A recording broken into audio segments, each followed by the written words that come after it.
Click on the Pro Tools icon and wait for it to load.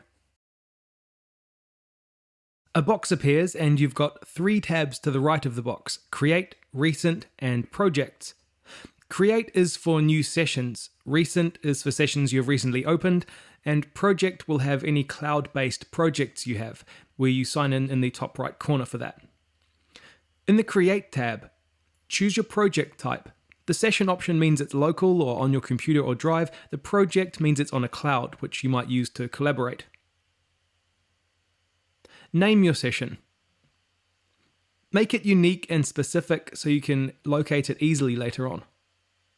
You'll see this template box, and if you check it, you'll find lots of different pre-made templates to choose from, organized into utility groups. These are basically just ready-made session types for different purposes. Some might have pre-programmed sends and buses, some might have plugins as well. Have a play with some of these and see if you like them, but if you don't have a clue what any of the names mean, it might be best to start from a blank session.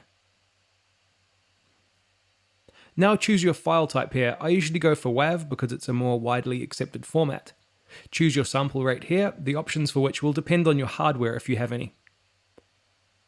Then choose bit depth.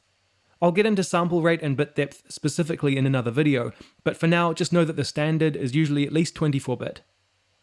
I/O settings or input and output settings will depend on your setup and preferences, but for now we're going to go with the last used option.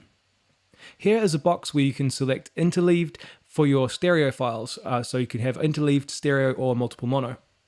Here's an important part: choose your location. Always check to make sure you're saving your session somewhere intentional, where you'll be able to find it later on, and somewhere that has enough space to fulfill your needs.